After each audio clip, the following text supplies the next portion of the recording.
Drop it.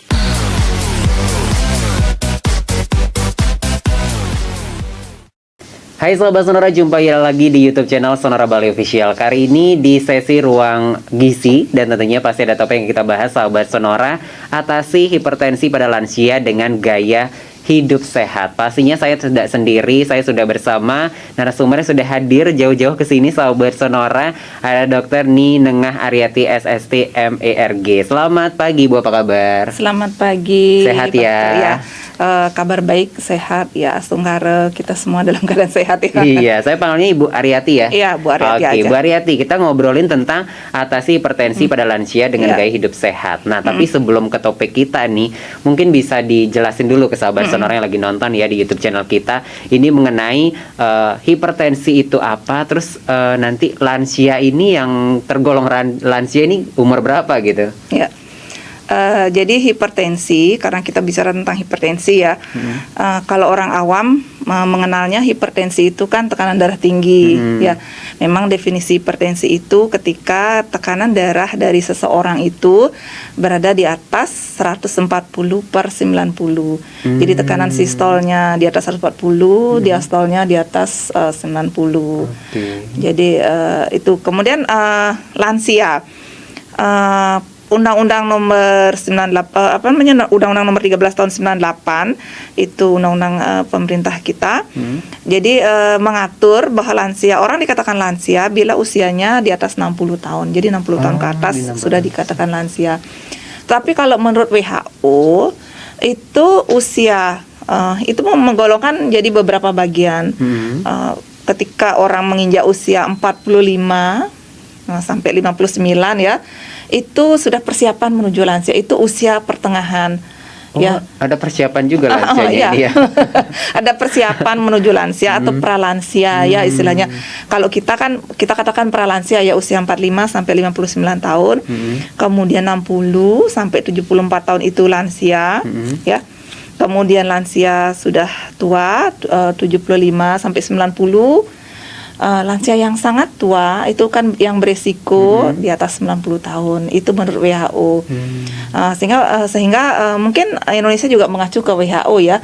Jadi lansia itu 60 tahun ke atas. 60 tahun ke atas itu tergolong lansia gitu ya. Tapi dari 45 sampai 59 pralansia. Persiapan menuju lansia. Oke. Nah, ini kalau kita ngomongin tentang lansia nih Bu Aryati ya, itu kan sangat erat kaitannya dengan hipertensi gitu ya. Karena banyak kita jumpai di masyarakat kalau yang udah lansia ini pasti keluhannya itu hipertensi gitu ya. Ini mengapa pada lansia ini sering terjadi hipertensi? Ya. Oke, jadi hampir 60% dari penduduk lansia itu menderita hipertensi. Kenapa terjadi hal seperti itu? Jadi pada masa lansia yaitu akan terjadi penurunan fungsi tubuh kita.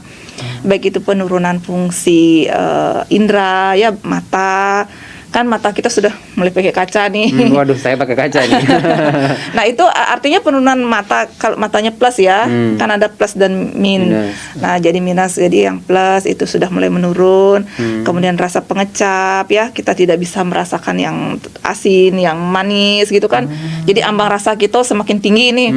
Itu penurunan. Nah, selain itu juga terjadi penurunan pada sistem kardiovaskuler atau sistem di jantung ya, kemampuan jantung memompa darah sudah mulai menurun ya, elastisitas pembuluh darah di jantung kita sudah mulai menurun, kemudian jadi lebih kaku ya, jantung menjadi menebal gitu, sehingga terjadi tekanan darah yang tinggi gitu. Jadi itu emang kayak boleh dikatakan apakah setiap lansia ini pasti mengalami hipertensi atau bisa juga enggak gitu Bu Aryati? Bisa aja enggak ya, karena dia bisa memanage. Ketika terjadi penurunan, kita udah tahu nih pada masa lansia udah di atas 60 atau 45 tahun itu sebenarnya sudah mulai penurunan tapi tidak drastis ya. Sehingga dikatakan persiapan supaya bagaimana sih caranya supaya hidup kita ketika kita masa lansia kita bisa menikmati hidup dengan sehat. Nah, karena dia memanage hidupnya dengan baik ya, dengan pola makan yang baik, dengan pola hidup yang sehat, aktivitas yang cukup gitu. Kalau dianalogkan dengan kendaraan, ketika kendaraan sudah mulai tua, sudah usianya 20 tahun kita pakai atau sampai 30 tahun, kan pasti menurun nih. Jangan dipakai ya jangan dipakai beban yang menanjak, jalan yang bergerutu itu. Jangan juga bebannya terlalu banyak gitu kan, berat dia. Tubuh juga seperti itu gitu. Makanya itu ada pralansianya ini ya. Untuk kita mempersiapkan diri ataupun tubuh kita ini menuju lansia ini gitu ya. Oke, tentunya dalam persiapan menuju lansia ini kan ataupun sudah lansia ini juga salah satu hal yang perlu diperhatikan kan makanan ya, konsumsi gizi yang seimbang seperti itu. Nah, seperti apa Bu Aryati? Kalau gizi seimbang untuk lansia, sebenarnya gizi seimbang untuk orang dewasa, untuk anak, untuk lansia itu sebenarnya sama, cuman porsinya yang berbeda. Nah, ide katakan seimbang bila dia memenuhi kebutuhan karbohidrat, protein, lemak, ya, vitamin, mineral, dan jumlahnya juga sesuai dengan kebutuhan.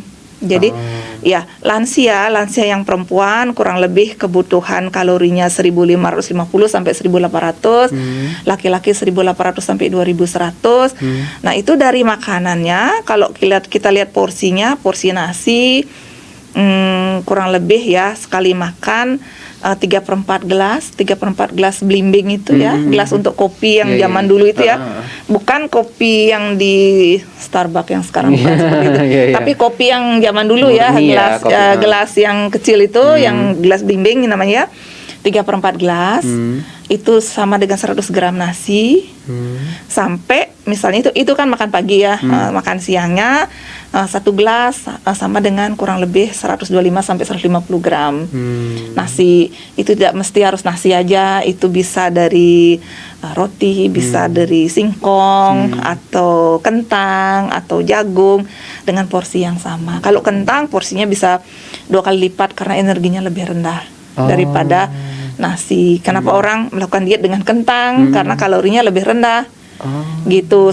100 gram nasi sama dengan 200 gram kentang. Gitu. Jadi 2 kali lipat terus makannya ya kalau kentang ini ya. Ya, kalau menggunakan kentang aja. Kemudian lauk hewani pilih dari yang lemaknya rendah seperti daging tanpa kulit. Atau jadi daging kulit ayam. itu lemaknya tinggi ya? Ya di sana ininya jaringan lemaknya itu kan di sana. Dan yang putih bagian-bagian yang berlemak.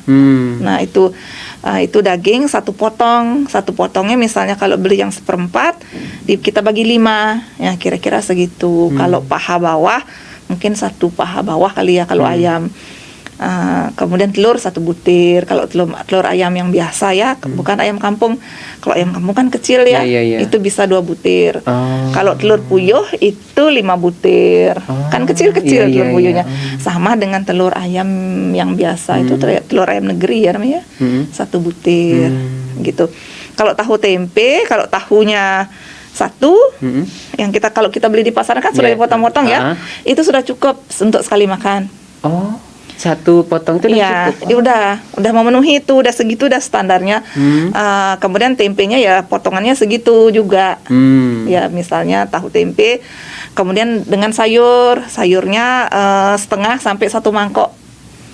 Sayur mangkoknya itu mangkok yang kalau mangkok kado yang sinam itu kan segitu ya, terbayang ya berapa besarnya ya, kurang lebih segitu. 50 gram sampai 100 itu setengah mangkok. Setengah mangkok itu ya? Ya, yang tanpa kuah. Misalnya kuah. kalau sayurnya berkuah, tuangkan sayurnya dulu segitu. Baru kuahnya. Gitu. Jangan langsung dengan kuah, kan sulit kita, nanti dia mengambang, sulit kita mengukurnya. Kemudian buah 1 potong. Buah itu boleh pepaya, boleh pisang, boleh apa saja. Tapi kalau lansia, kurangi buah yang bergas.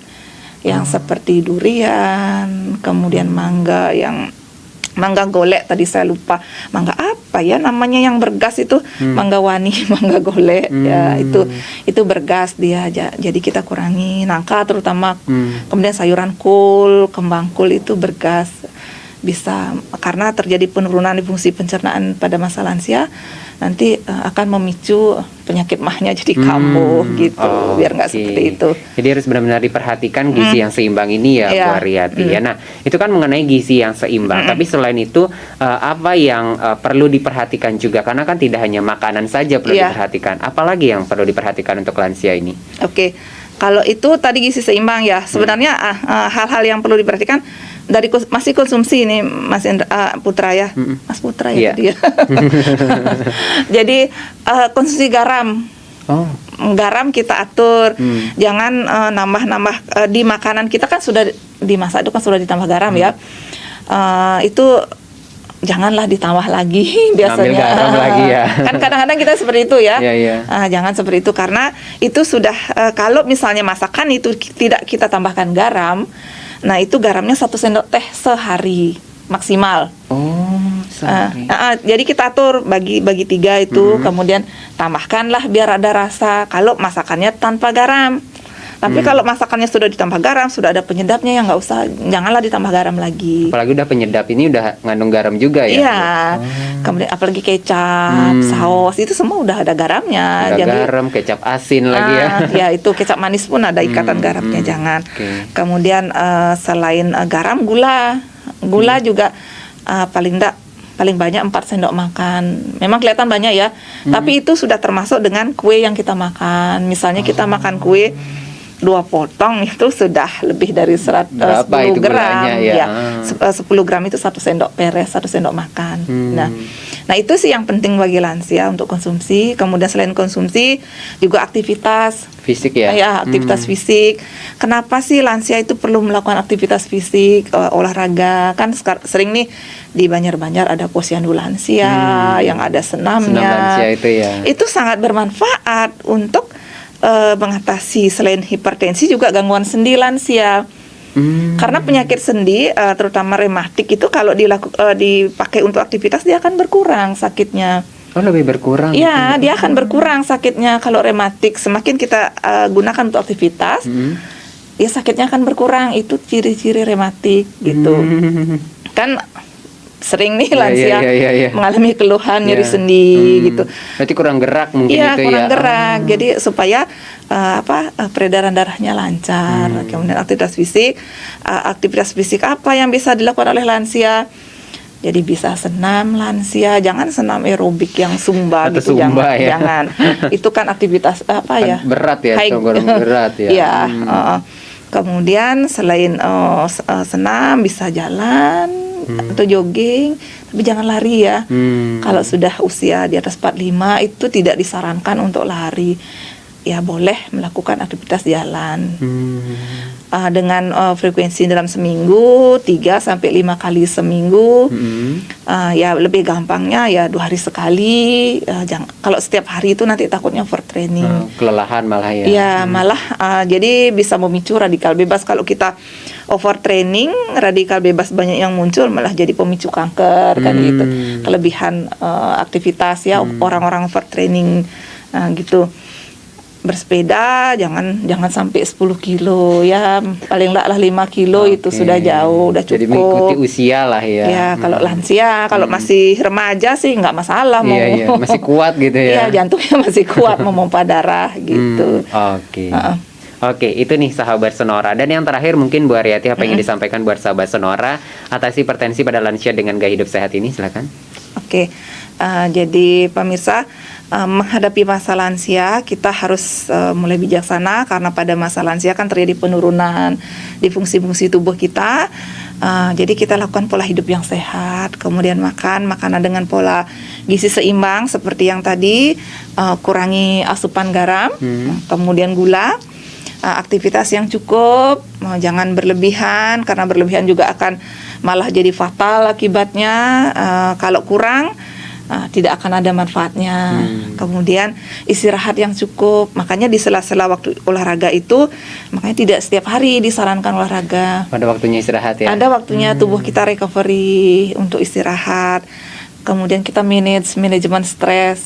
Nah, jadi harus kita siap menghadapi masa lansia. Jangan berpikiran bahwa jangan berorientasi pada penurunan, walaupun memang benar terjadi penurunan fungsi tubuh ya.